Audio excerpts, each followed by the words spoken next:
Good afternoon to all of you viewers out there. I'm Camden from the podcast Getting Your Shit Together. Pretty great title. Anyways, I see you stumbled upon this video, and, well, hopefully, when you watch this episode, you can find something useful, something that you guys can use in your daily life. So make sure you sit back, get that popcorn, get that water, get that soda, whatever you want to get. Lay down and enjoy the content. Bro, you're recording without me? See you guys. Welcome back to the show, everybody. Today, we have a special guest with us. Ian, introduce yourself, man. How's it going? Hi, I'm Ian Pollock. Thanks for having me. And Ian over here, he actually does have a channel of his own. You guys should go check it out. Is it just Ian Pollock? Yeah, it's just Ian Pollock now. Guys, go check out his content. He makes some I was about to say explicit. No. Funny Excellent stuff. content. I almost said explicit. No. He makes some good stuff. I don't have an OnlyFans yet. No, yet. We're working on it. Working on it. Work in progress. But we're coming at you today with an episode on ego. So, the term ego is one that's kind of thrown around a little bit, but it's a loose term, and there's a lot of stuff you can find on it, but let's look at it from different perspectives. So, Thomas, you have a very psychological perspective on ego, and you study a lot on Carl Jung's theory of ego, right? Can you tell us a little bit about that? Well, there's two different psyches that I've taken interest into. There's a model that Freud came up with, and there's a model that Carl Jung came up with. Mm-hmm. And in Freud's model, the ego is actually named the ego. So we have Surprise. Wow. three sections, right? There's the ID, there's the ego, Mhm. and there's the superego. Okay. And so in order to understand the ego, you have to understand the other two first. Right.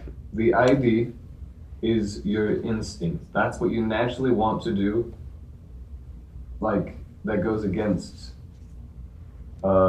morality. Your persona and your shadow. The ID and the superego. That's kind of how it is. So the ID is your instincts and your comfortability. Wait, hold on. Real quickly here. I wanted to point out, Ian is joining us, like we already mentioned, he's joining us for the first time. Ian, do you have any quick perspectives on ego, quickly, before Thomas goes in to more psychological definitions? Well, I don't have like a psychological definition like Thomas does. I think of ego as like your personality, Mhm. or kind of like what you show to the world. And if like somebody has a bigger ego, they act more egotistical and like flaunty, big word stuff like that. They kind of pompous like that, I guess. That's what my view of ego is right now. Okay, and we'll get into that in a minute, but I should let Thomas continue because I totally interrupted him in the middle of it. But Thomas, Oopsies. continue. All right. So out of the three places, the first one is the ID. Mhm. That is everything that's been socialized out of you. So all the, if you imagine a fully feeler person Okay. who always does everything in order to make people like him, it's the opposite of that. So it's just whatever you feel like whenever you want. That's the idea, that's the instinct. Okay. The superego is the critical moral side. And that usually takes the form of some type of mentor or father figure. So you have your example and you criticize yourself based off of the example and try and make yourself moral. That's what the superego's role. Mm-hmm. And you have those two voices, and then you have the mediator, which is the ego, which is essentially you. You make the choices. And that's my definition of the ego. Okay. So the ego is you. And you both agree with this. The ego is you, essentially. Yeah, it's what you show. It's what you show. Well, I think Ian's definition of the ego is my definition of the persona. Persona is what you show to the world, and the shadow is what you don't. And so, Ian, you think that, would you say the persona, or Thomas's persona is ego? So, are you saying that you think ego is what you exemplify to the outside world?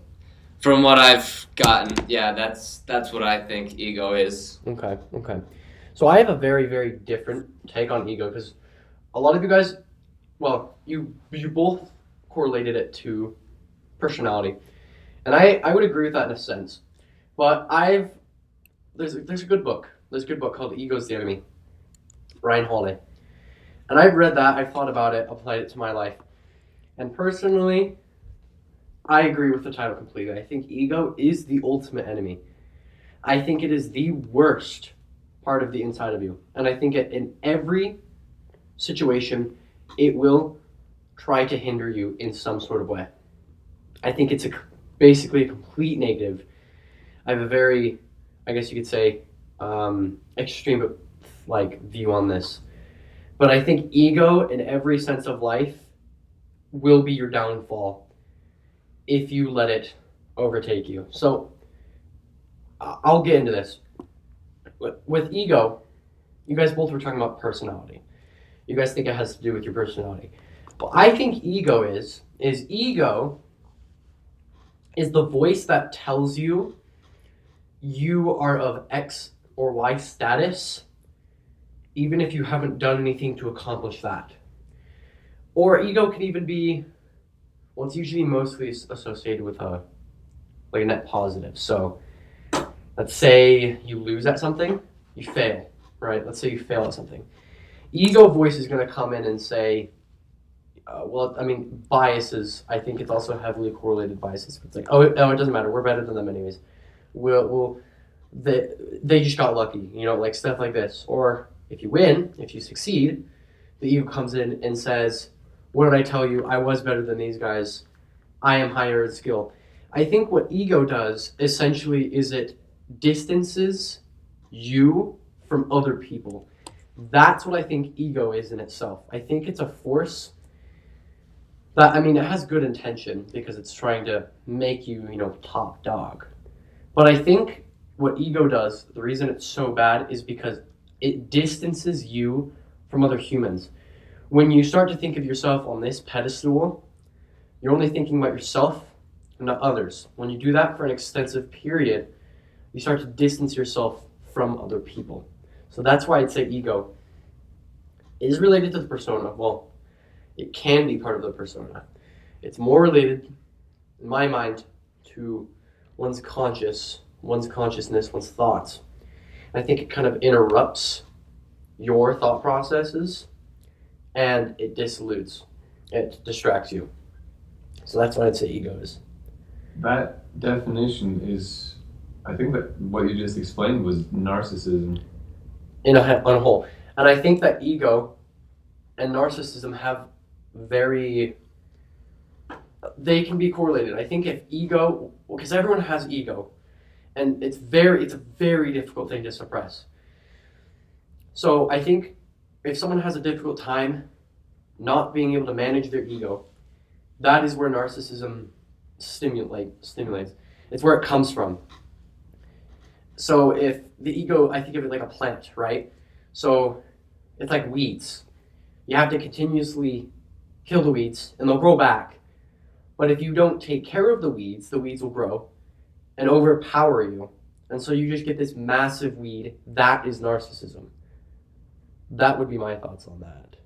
Yeah, that was a great analogy. Pretty much any voice inside your head, any side of you, if you let it get out of control, it'll grow exponentially and take you over. Mm-hmm. And that's actually what me and Camden have tried to do to some degree, is balance our personalities. Yeah, I agree with that completely. Also, that bias you're talking about, blaming your loss on other people and owning your victories, it's called the actor-observer bias. Actor-observer bias. Yeah. Okay. Ian, you went kind of quiet there when we were talking. You got anything that you wanted to say about that? Well, it seems like Thomas thinks that ego is what you are, and you think that ego is like your shadow, the worst part of yourself. And I'm thinking, I feel like ego can be like a mixture of both of those things. Like it is you, but if you do leave it unchecked, it becomes the worst part of you. And that's why I think like more egotistical people, they're more self-centered and they're like, how does this benefit me? So it's interesting. Yeah. Okay. So if that's the case, we have two opposing views on this. So I see the complete negatives in ego, and you guys see, I mean, you definitely acknowledge the negatives, but you also see the positives. But I want to hear these positives. Like, what do you guys have to say about ego being more of your personality and the benefits it can provide? Well, I believe ego, as long as it's kept in check, can look positive. It shows confidence. It shows that you can be like a really person. Yeah, that you're able to show yourself if you have like an ego. Well, it's I don't know. Thomas, what do you think? Well, I think there's two different definitions of ego, but I would like to connect them. I would like there to be one definition. So, let's see. The modern way people use ego is what you described, and it's kind of the thing that feeds narcissism. The thoughts that feed narcissism, right? Yeah. Oh, yeah, I think so. All right. And then my definition is the final decision maker. Okay. So with my definition, if you exercise your ego and was very conscious about your ego, you can make better decisions. That's also true of your ego. If you were very conscious of your ego, you could make better decisions. So your ego, let's see, it feeds narcissism, and maybe I'm trying to think, because Carl Jung has a lot of archetypes. I only am very familiar with 4, but they're supposed to be pointed out in stories. And I'm thinking there's gotta be an archetype that's based on narcissism. I'll have to do some research. So you're trying to say that we're relating this to ego, like you're saying that narcissism is essentially one of the archetypes, goodness, of like consciousness. Because I don't know a lot about Carl Jung's archetypes theory, but I do know that relatively people's conscious brains, their, I guess you could say, personality types, are broken up into archetypes, right? Is that what his idea was? So and if that's the case, you're saying that narcissism is almost a personality trait? Well, or did I get all that wrong? I'm trying to figure out if it is, because if narcissism or named something else is an archetype, then yeah, I think it would be a personality trait characterized in literature. But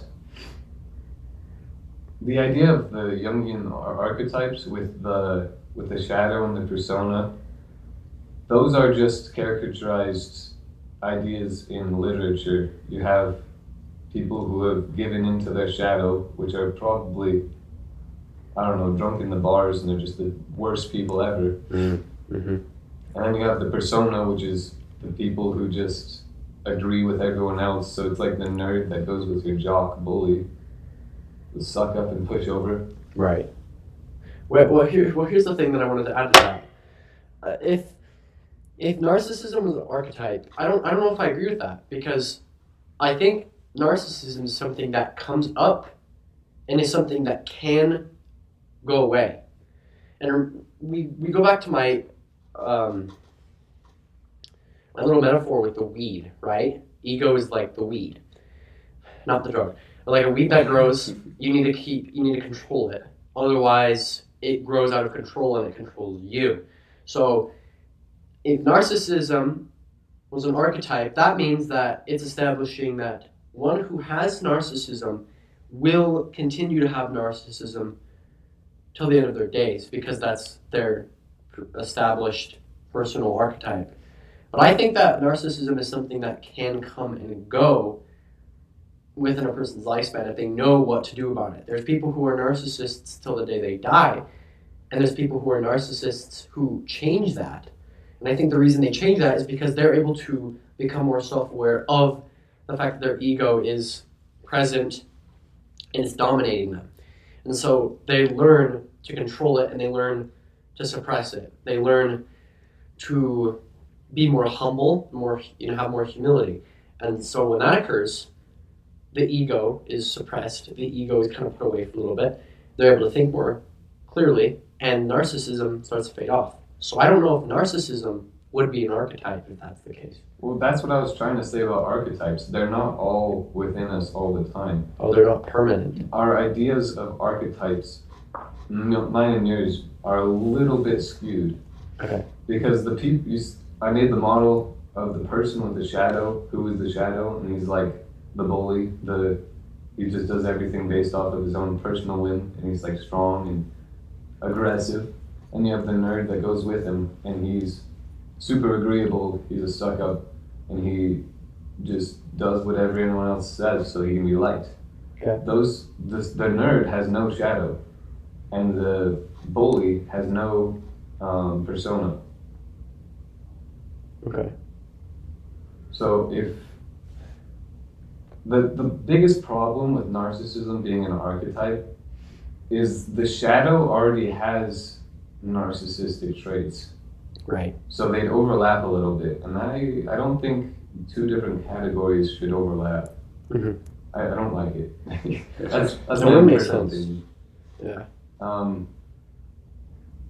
But it could be one of those. Okay. There was 4 archetypes. There's the persona, there's the shadow, there's the anima and animus. What's the 4th one? Do you remember? No.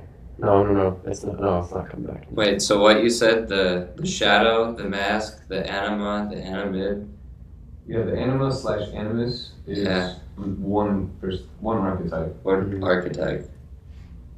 And there was one last one. I don't know, maybe the last 2 were 2 archetypes. Okay. But I can't remember. So I connected the Freudian idea of the psyche with the Jungian idea of the psyche. And the Jungian idea of the psyche is kind of a hard one to put together from where I'm standing. Because you got the archetypes, but he has his own model where he has the collective unconscious, which is essentially the ID, the instinct, the kind of subconscious that everyone has. And then he has the personal subconscious, which is different. It's your own intuition, your own unconscious.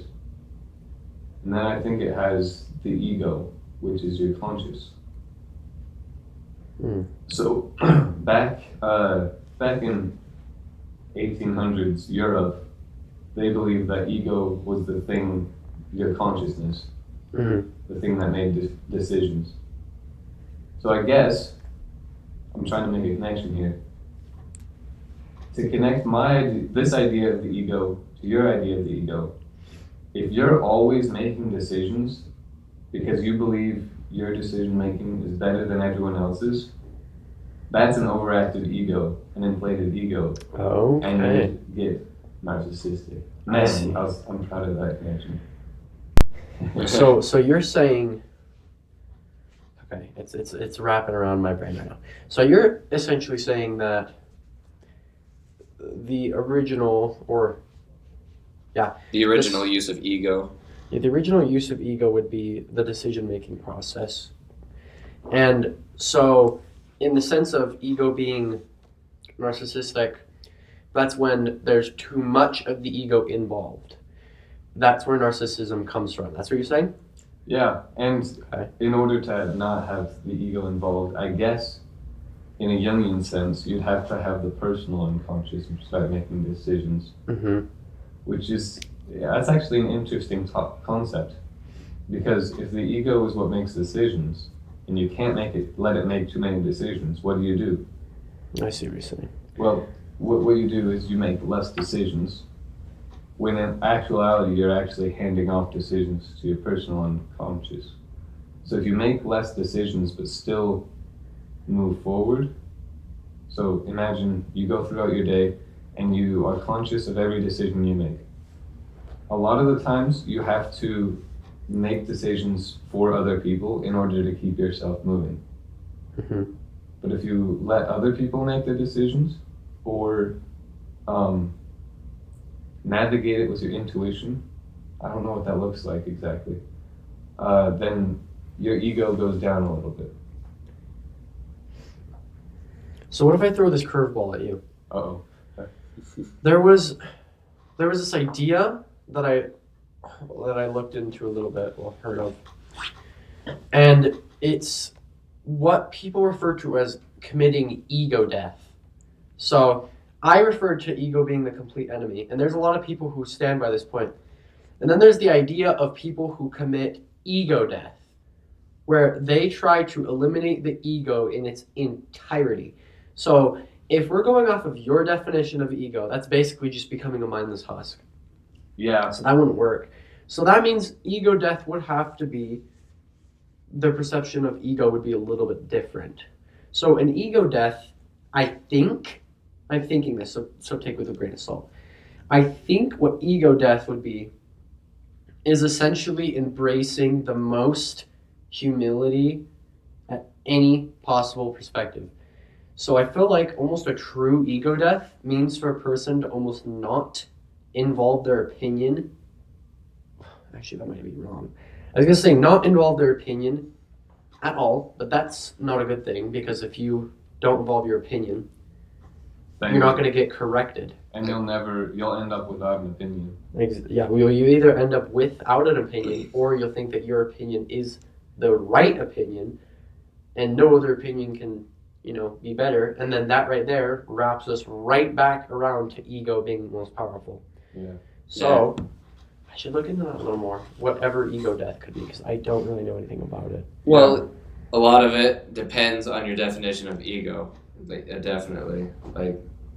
But now thinking about it, I feel like a good example of ego is just a person's sense of self-esteem or self-importance. I feel like that is a good definition of ego, high school based. Okay. If you think if somebody's like the jock, if they're more self-important or they think they're better, they have a bigger ego, or the person who is more quiet has a smaller ego. So if you're talking about ego death, it'd be thinking that you're not more important than one another. Wait. I got an idea. Ego death would be stop thinking about yourself entirely. Yeah. But if you do that, if you stop thinking about yourself at all, I feel like there'd be problems that arise from that as well. Because if you can't attain to your own thoughts, then how do you deal with anything? Well, you just don't judge yourself. If you use only other people's words, if they're truthful with you, then you can still improve. Okay, I see what you're saying. I think especially, which the word improve kind of just sparked it right there in my mind. When I think of ego, I think of, let's say you do something and you accomplish something.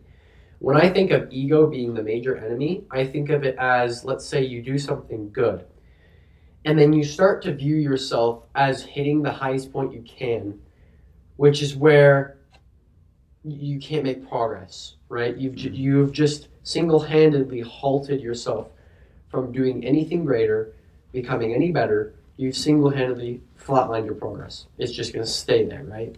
That's why I say ego's the enemy. That's what I think of. Because I'm trying to think of an example. Let's say you're in the gym and you hit a PR. If you're highly egotistical and you're not very self-aware, you're going to be like, freaking out, celebrating. There's nothing wrong with that. But the problem arrives when it's like, dude, I'm literally the best of the best. I hit this. I can't do any better than that. You just eliminated all potential future progress. You're stuck now. You've just eliminated all progress. So that's why I say ego is the enemy, because if you have control over your ego, you can succeed at something, and instead of lounging around in it, you can go, all right, check the box. Now what's the next thing I can do? What's the next improvement I can make? How can I get even better? And you keep doing that, and you keep getting better. And even if you became the world's best, the world's greatest power lifter, there'd still be more room for you to achieve. Because I feel like ego is when you see the ceiling and you go, I've reached the ceiling, congratulations, I'm the best. When if you put your ego aside, you hit the ceiling and you break through it to find another ceiling, and then you break through that. So you see where I'm coming from right here? Yeah. Yeah, definitely. That's what I think primarily of ego. I think ego halts you when you come to the first ceiling. You think that you're all up there, right? And you look down, and you're only looking down. When instead you should be looking up, because there's infinitely more room when you go up than when you go down. Because you can hit rock bottom. You can hit rock bottom, exactly. So first of all, I'd like to say that egotistical is not a word. Okay. It isn't? Interesting. No. I think the word you guys are looking for is egocentric. I said ego. Yeah. Egocentric. Really? That's Egotistical is not a word. That's actually really interesting, because I'm gonna double check you on that. Oh shoot. All right. is it actually egotistic? What the? Then why do people I've never heard it. Egotistical, excessively content or absorbent in oneself, self-centered. He is selfish, Oh. egotistical, and arrogant. All right. Okay. Can you look up egocentric for me? Egocentric. Perhaps got they're it. both the same definition, if that's the case. Maybe egocentric is a little bit more, I guess, proper grammar, because it's like funner. I think funner is not, well, they say funner is not a Alright. word, but I think funner is a word. I got it though. Egocentric, thinking only of oneself without regard for others' feelings or desires of one another. So yeah, they are very similar. Okay, so they're just slightly tilted words. So an egotistical person will still think about others but see themselves as higher. But an egocentric people won't think of others at all and only see themselves. Hence narcissism. Yeah. And the second thing I wanted to say, I had this experience back at Ascent where we all came from. Oh, yeah. Okay. I was like I did the fastest run in state in cross country. I was the fastest runner in the entire school at one point, including the teachers, which was great. And then I went to Cedar Valley, and I ran with the cross country kids there. I was the slowest one, Okay. actually. So you basically, once you made that transition, you were like, holy crap. Reality hit you in the face like, man. So what happened? I think I neglected to set up some kind of like athlete account or whatever, and they switched my class to, I think it was a digital print design class. Mm-hmm. But I just stopped running with them. Like, I didn't even try to get back into cross country. I was just really, what's the word? You were almost like Demoralized. I was gonna say, maybe I don't know about intimidated, but you were like, holy crap! I thought I hit the bar, and then there's this. Yeah. I see what you're saying. So, it seems like I had an inflated ego back at Ascent, just a little bit. I know I was bragging a bit. So once I realized that people had broken through the ceiling, as you said, Mm-hmm. I was just completely demoralized. Okay. You know what? I'm really liking this kind of stuff. Continue. Yeah, so an ego would, even if you are the best powerlifter in the world, once someone passes you, you're not going to be able to grow anymore. That's Even if you ditch ego, the if you let ego get in the way. Yeah, you think, oh, I've done all this work to get to the ceiling, and I find out like there's a second story. Okay, just sorry to interrupt, but at that point, you could utilize the sunk cost fallacy to your advantage. Because you want to go as hard as you can. You've done all this work to be the best, and you need to go that little bit further to become the best, even though you might fail. Well, I mean, if you came in it at the beginning, if you were like, okay, I will always strive for improvement. If you become the world's best, a person who, if they achieve something, right? Let's say they hit the world record deadlift. Let's throw that out there. So if they are very, very aware of their ego and they're like, okay, we can't let our ego blind us. They're going to be like, all right, we got to keep training and we need to go even heavier. We need to push the boundaries, right? That person's going to keep breaking records. And even if they did get surpassed, they are going to be the person who can then beat the person who surpassed them. Mm-hmm. But if they're like, I'm the world's best, and they hold it there, you see where the ego is enemy in that situation? Because if they say, I'm the world's best, period, you're not going to be the world's best, period. Because when you're the king of the hill, everyone wants to be the king of the hill, right? And the thing is, people will do almost anything. I mean, not everyone, but there are people out there who will do almost anything to get what they want. There's a lot of people. So if you are at the top of this hill, if you are the king of the hill, you will eventually find competition that is going to be extremely difficult to compete against. And you probably even will more than likely lose to them at some point. That doesn't mean you're out of the race, though. So that's where I think ego comes in, because if ego is too blinding, it blinds you too much, you're going to make it to the top, you're going to think that you're there, period, and you don't need to do anything else. You've made it. But guess what? The race never ends. So the moment you fall down, instead of being able to get yourself back up there, you're going to quit. Yeah, you don't want to be the world's best, you want to be your best. If you're putting your standards based on what other people think, you're gonna get there and you think you're the best, but as soon as they change what that is, you'll feel like you can't improve. Mm-hmm. But if you're going off you and you trying to be your best, you know you can improve.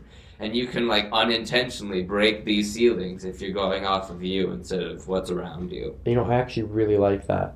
And it reminded me of a story. So we all know the band Metallica, right? Yeah. Yeah. So here's a little interesting backstory to Metallica, okay? So when Metallica, I don't remember what year it was, but when they got their first, what's it called? Album? Yeah, they got their first album deal. One of the members was actually kicked out and they replaced him with someone else.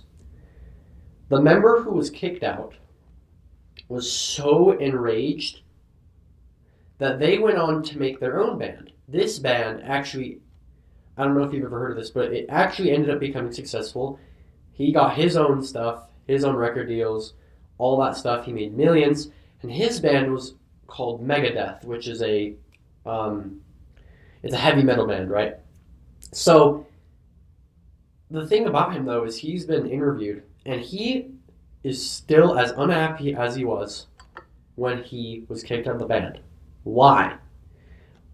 The reason why is because when he was kicked out of that band, his pure source of energy was the ego. The ego saying, no, I'm going to be bigger and better than you guys.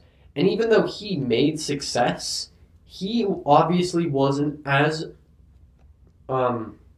successful as Metallica, because Metallica is one of the best known, most successful rock bands of all time.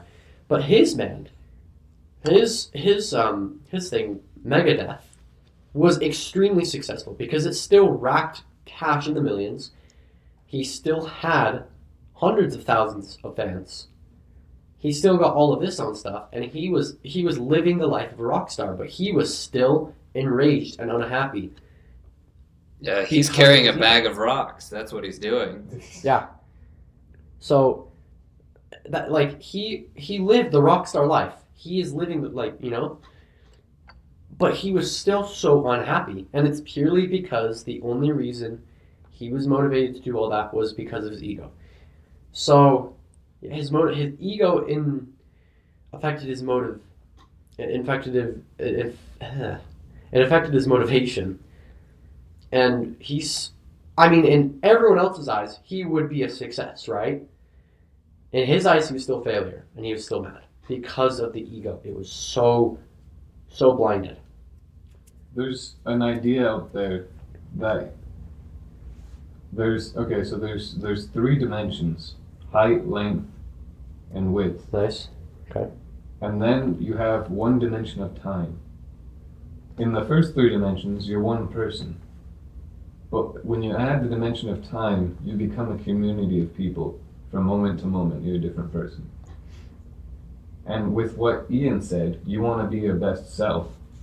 Well, you want to make decisions that help your future self and stay true to your past self the best. Mm-hmm. Like, you don't want to make the same bad decisions that your past self made, but you do want to keep the same standards that your past self did. And you want to change enough so that you can become better than your past self and assist your future self. Mm-hmm. One of Jordan Peterson's rules for life, out of his first 12, I think there's 24 now, is don't compare yourself to who others are today. Compare yourself to who you were yesterday. Yes. That is exactly what you need to do. Yeah, I like that one. And if you stick with that mentality, you're gonna be very successful. Because if you compare yourself to others, like what the guy from Megadeth did, he only compared to others. So because of that, even though he achieved great success, it was never enough. So because he didn't follow that rule of life, he ended up suffering even though he made great success. And I was actually going to talk about my own personal story of ego in my life, because I thought it was pretty interesting, the one that you brought up. I remember it was back 9th grade. It was 9th grade. So yeah, I was 15, and I started getting into weightlifting. It was the first ever time. I did it for, when I first started, I was doing it for, let's see, it's about 4 months in. And 4 months in, there's not a lot of progress that goes around, right? I got so egotistical about the progress that I did make that I thought that I could train less because I thought I've already achieved such a high status. That was the biggest mistake ever because I stopped training for a couple months after that. Eventually I got, I was like, what the heck am I doing? Get back into it, right? But it's like a 3-month period. Almost half of what I've already done before. Where I just didn't work out as much. I did it like once or twice a month. Because I thought I was like, oh, look at where I'm at right now. I'm at this, I've made so much progress. It's 4 months of progress. Like, what the crap am I doing? 4 months gets you pretty much jack squat, right? But now it's like, I'm so glad that I snapped out of that. Because when I snapped out of that and I was like, no, we need to ritualistically be doing this every single week. It doesn't matter how you feel. It doesn't matter what's going on. You have to go regardless all the time. And I got that in and I consistently did that. And I've been doing it for a little while now. And the amount of progress compared to then has been awesome. It's been so much more. Yeah, you've put on like 15 to 20 pounds of muscle, huh? Yeah, from then I've put on, we're about 30 pounds from then. Holy. So, I mean, that wasn't that long ago either. But I've gotten about 30 pounds from then. And when I started working out then, I probably only gained like 2 pounds when I was 4 months in. And I was like, I've hit this high bar, shut up. It was ridiculous. So ego blinded me highly in that situation. When I snapped out of it and I started getting back into it and going all the time, even when I saw great progress and I kept going and going, that's what keeps me going. There's just no end. Even when you achieve great success, there's always another ceiling to reach. There's always another bar that you can get to. Yeah. Nice. But that's all I got for ego, for now at least. Does anyone else have anything? Because All right, I think there's some more stuff we can go around the table with if you guys got stuff. we have 3 definitions of ego here. Mine would be the thing that makes the decisions. Okay. I think Ian's is your sense of self-worth. Is that accurate? Yeah. And then Camden's is arrogance, or what the thing that feeds narcissism. Okay, I'm liking this, yeah. So I believe mine is a separate one.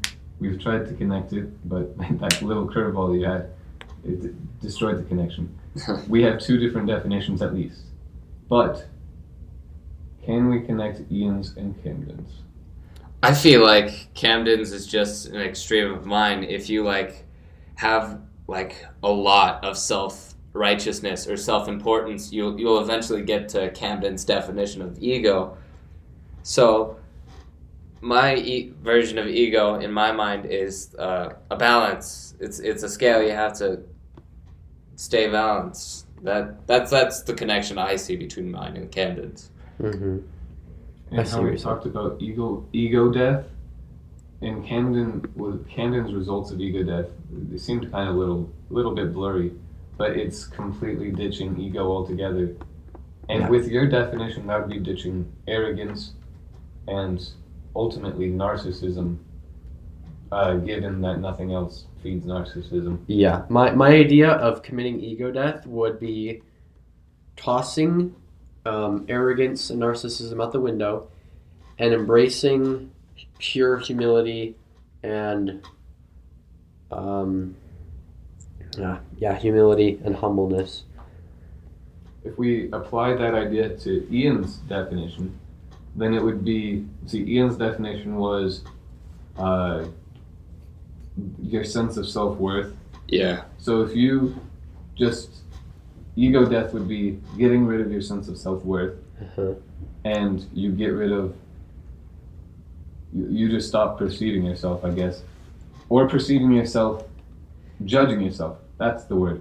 So you can still perceive yourself, say, I can do this, I can do this, I can do this, but you don't judge yourself, I can do this better than this person. Mm. So a sense of self-worth is almost identical to arrogance. Those seem like very similar definitions. It could be. I mean, feel I like think there's- arrogance is again an extreme of that. Yeah, I think there's a fine line of what you're talking about, and I think that's the line that goes between confidence and arrogance. I think there's a very, very fine line between those two things. But Mm. it's interesting because there are times at life where it sounds kind of weird, but almost arrogance is almost something that you should have. I say that because let's say you're trying to achieve something very, very big, right? And the odds are not on your side, and a lot of people say that you can't make it. Arrogance is going to be able to push that window and break it so that you can achieve what everyone said you couldn't do, what seemed like was completely against you. Make it so that you can achieve that. So arrogance, I feel like, could, in some situations, be a useful thing. Because confidence, in my mind, confidence is you get like the ability to walk around, strut your stuff, and you have a reason for doing it. Like you have evidence that backs that up. Arrogance seems like doing the exact same thing, but you haven't done anything to do that. You haven't done anything to achieve that status. But let's say, let's throw out the example, rapper, singer, songwriter, whatever, something like that. And you're writing songs, and you're like, I am a songwriter. I'm a songwriter. And everyone's like, no, you're not a songwriter. You suck. Your music sucks. If you're like, yeah, my music sucks, but guess what? I'm still a songwriter. I'm gonna keep getting better. That's gonna be a songwriter that's gonna succeed. That's gonna be one that's gonna find some sort of success. Great success, probably. But if there's one that's like, I'm a songwriter, and everyone's like, no, your music sucks, and they're like, no, my music doesn't suck, you suck. That's going to be a songwriter who's not going to find much success. So I guess there is some arrogance that, I don't know, it's like the fake it till you make it mentality. Well, that's confidence is a fake it till you make it trait. If you want confidence, you first have to pretend you're confident. Yeah. Even if you're nervous. I think that first example you had was an example of confidence, but still telling the truth. The second one, I think, was arrogance. Okay. Yeah. Not telling the truth, I see what you're saying. or at least not caring about the truth as much. Mm-hmm. Yeah, there's a type of ethics I learned of like trait ethics where like you pick a trait and there are two extremes to those and you have to find a balance. So like for example, confidence, I like say I want to be more confident. So in order to become confident, I'd have to avoid the extreme, avoid being arrogant, and then avoid the like other extreme, like nervous or like Mm-hmm. a self-wreck. A persona, we'll say. Yeah. Okay. That's in my You have opinion. to aim for the center. Very nice. I'm liking that. That trait, did you say trait balancing? Yeah, trait balancing.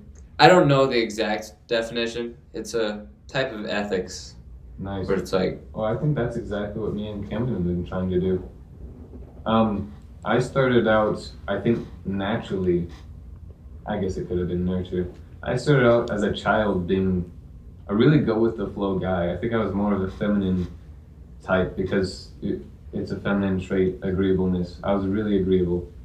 And Camden was more on the masculine side. I don't want to say he was disagreeable, but he was definitely more Argumentative. argumentative. And yeah. So we kind of came in the middle. Camden can suspend his judgment, and I can sustain conflict with people. Conflict is kind of a negative word. I can sustain discussion with people. So we have balanced out the traits a little bit, using that as an example. Mm-hmm. It's a good idea. I was gonna say, I think Ian comes from the same assertiveness background, right? Mhm. Like, would you say that, Ian? Because I feel like, yeah, I mean, we went to school, and I feel like when you had a viewpoint, you were very like, you were gonna hold your viewpoint above your head, right? You were like, okay, I still agree with this. like this is me. Yeah, Right. this is me, and I think that's a good trait to have. That was a problem I had. Like whenever somebody attacked one of my points of views, I Uh-huh. thought they were like attacking me. Oh, And so so- yeah. Like You took it personally. I was an ENFJ, but I took it way too personally. So I transformed basically. Like at first it was like, oh, I don't care, and then so I developed into an ENFP. It was like, oh, I don't really care. And then eventually it solidified into an ENTJ. It's like, I really don't care what you think. If this is what I believe. And then I learned to like, I have to, in order for me to grow, I have to see what other people's opinions are and see how they would fit into me. And if I agree, I add it. If I don't, I say, okay, that's good for you. I don't believe that. Uh-huh. Cognitive dissonance. I see what you're saying. Yeah, that's probably what's going on there. Is the cognitive bias, cognitive dissonance, plus a little bit of neuroticism. Mm-hmm. And cognitive dissonance is actually a topic that we were going to bring up in the next episode. Do you think this is a good place to stop? I think this would be a great place to stop because cognitive dissonance. We need to get into that. We need to get into that juicy, sweet bit of cognitive dissonance because that right there, I think, has some very, very good key points to our pasts, and I think that's a great topic for our episode. And I think that is also a great place for us to leave off today. Yeah, I can't wait to listen or perhaps join you again. I think we should have you in here actually next time. Well, we should have you in here for this next time. Cognitive dissonance, because you just gave us that little insight to your past, where you kind of changed your personality, molded almost seemingly around the bias, and that I think would be something really, really interesting that we can unfold in the next episode. So what do you guys say? Yeah, let's do it next time. Yeah, Okay, can't wait. you guys, thank you so much for tuning in. And this has been Getting Your Shit Together, the greatest podcast about shit. And we will see you all on the next episode. You guys have a good one.